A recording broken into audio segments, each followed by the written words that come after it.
Hi, everybody. Welcome to Connect with KB. I am so happy to have you here. I'm Kristen Belzer. Today, we're going to talk about business, education, leadership, and all the wonderful things that connect us to each other. My guest today has stepped into his third or maybe his fourth critical role at LEAP, the Lansing Economic Area Partnership. He's become a force in the Greater Lansing community, and I am so happy to have him here. I want to welcome to the podcast Tony Willis. Hi, T. How you doing? Hey, KB, I'm doing well. Thank you for having me this morning. Absolutely. I'm happy to have you with me. And you know that I have been a big fan of yours for a long time and the great work that you're doing here in our community. But first, before we get into that, I want to talk about the Tony Willis story. Tell me about Tony Willis. Oh, boy. That's all right. So I was born in, no, I'm joking. It's okay. You can start there if you want to. I can start. Yeah. So Tony Willis, originally from Oak Park, Michigan, so Metro Detroit area, between Royal Oak and Southfield. I came up here to East Lansing for high school with my dad. He's an officer for MSU. So graduated East Lansing, went to LCC, transferred to MSU, degree in communications, studied sociology as well. From there, met my amazing wife, Ashley Willis. It was phenomenal. And, we settled down, got a job at MSU Federal Credit Union. We're there for, maybe about 6 years. It all blended together. Was in the business lending and business service department. And this is definitely in its, the fledgling years of commercial lending for credit unions and business lending. And so from that, I was trying to reach out and help build a department. I reached out to a number of different organizations.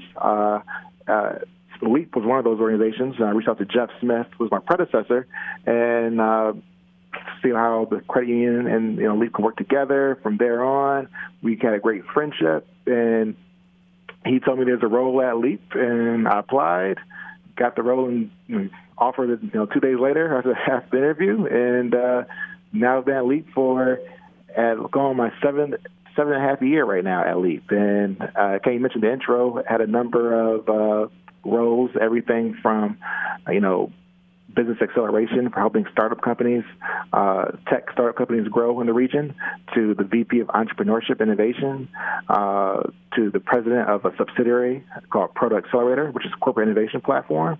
And now is my new role as the Chief Equity Development Officer for the organization to really foster and grow equitable change in the economic development landscape of the region. So that's the overview of the Tony Willis story there. Well, and I tell you what, it's a good one. It's a real good one. Let's talk about that. Let's talk about the role as Chief Equity Development Officer. What are you going to be doing? Yeah, so it's a lot, KB, for this one here.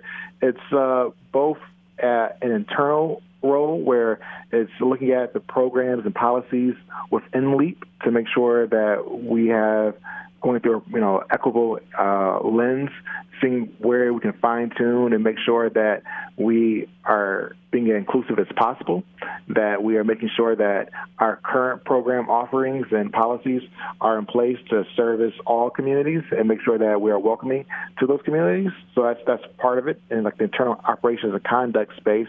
But also with the role, we created a new department called DEEP, the Department of Equitable Economic Planning, which is an initiative to spearhead programs to benefit certain communities that may have been alienated or left out of some of the economic prosperities that many have been able to enjoy. So creating different, and under DEEP, there are 3 different, buckets. One is through programs, and there's collaborations, and then there's policies. So that's the overview of what the role entitles there. How did you come up with that division? And was that a long time coming? And did people start telling you that there was a need for that? Yeah, it has. Really, our CEO, Bob Trezise, we had this conversation probably in 2019. Midway in that summer 2019, it's almost going 2 years here. We always want to make sure that, hey, we look at demographics, look at data, say, hey, why aren't there more people from this background participate in the program, or, being self-reflective. And then also we thought as economic development professionals, it's all about prosperity. It's all about people.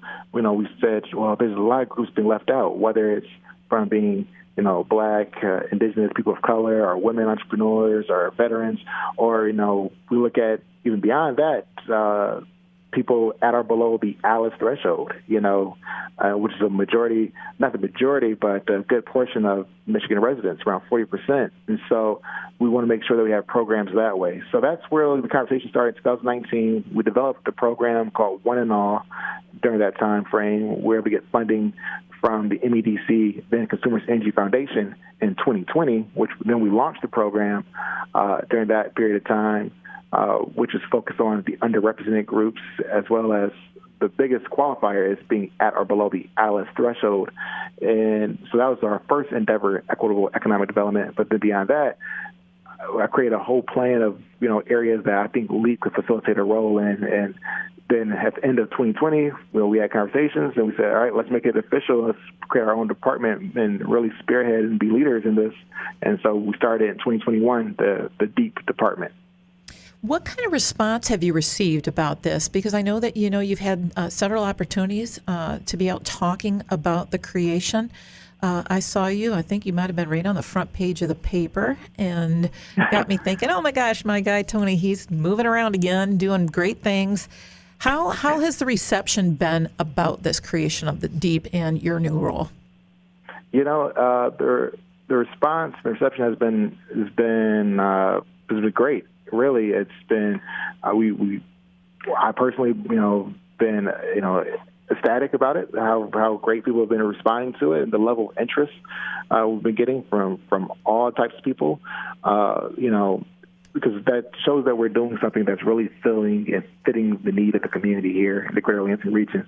So with that, it's been everybody from council members to commissioners to reps to community leaders. I've reached a number of just meetings and just individuals that say, hey, wow, this sounds great. How do I fit in here now?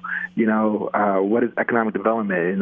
This sounds like for us. And, so that right there has, just in its initial announcement, has made LEAP seem more accessible to individuals that may have thought otherwise. And so that right there has allowed us to step forward in that direction, to being as inclusive as possible and as welcoming as possible to the greater community. When you talk about One and All and you talk about the business coaching, who provides that? Yeah, so it's the business coaching is mainly through our partnership with the SBDC. Lori Lonsdorf is our director of the Capital Region. So through the SBDC, they're able to receive additional funding through the CARES program to bring on a number of great consultants. And Millie Chu is our business coach that's through the SBDC's partnership for One and All. So she is the direct one that will help meet with each of the entrepreneurs or participants of the program and guide them through. We also have additional support through the Fledge with Jerry Norris and the Refugee Development Center with Erica Brown-Binion and Mariah over there being leads with the program as well. But Millie is the direct one for the business consulting piece. Well, you talk about women, you talk about underrepresented populations, and, you've also said that you want opportunities for all. And you talk about women-owned businesses. And, I'd be remiss if I didn't highlight your wife, Ashley Willis, who owns Michigan Premier Events, and the great job that she's doing with her company. I know that she's working with the Lansing Regional Chamber as well. You must be so proud of her. Do you guys talk about these things when you're at home at night? Yeah, it's more times than not, for sure, KB. And yeah, I appreciate that. She's an amazing entrepreneur in her own rights, really a visionary, and somebody who I always say who gets the work done. There are a lot of people that talk about ideas in that space, but Ashley has always been a person who would put, tool to task and get something done and beyond expectations. So she's always been that for the family as well. So we do talk a lot, but then it's also trying to carve out times where our professions don't can, override our entire conversations too. It's the balance there. Yeah, absolutely. Let's talk a little bit about LEAP's role during COVID. I know that you were one of 15 regional economic development agencies selected by the MEDC to provide grants to Lansing small businesses, and I think you've played a role in that twice now. But most recently, I think that you were providing $15,000 grants. Is that correct? Yeah, for sure. Yep. And so we've been through the state of Michigan. This will be our third or fourth time for the state of Michigan running the program for our region. We also have lend expertise as to both the city of Lansing and the city of East Lansing for programs they've have done on a municipal level as well. So we've 2020 pretty much changed dramatically, everybody, I could say, across the board, but us as an organization, we were definitely in the response to COVID-19, and the business support response was our main task, beyond our general economic development roles of attracting new projects to the region, supporting entrepreneurs, and helping companies expand. The story of the day was the COVID-19 relief programs, and a lot of these were, this is brand new for everybody. For sure. To be completely honest, right? This is unprecedented.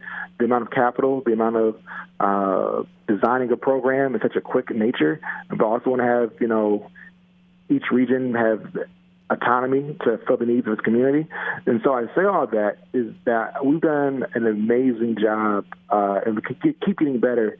We did a great job on the very first one, and I believe that was April, May time period, and kept getting better to our most recent one, which just took place, ended earlier this month here, of creating a process that is fair yet equitable, that it meets the needs as best as possible. But we also know that the need is so great that unfortunately we can't, award everybody.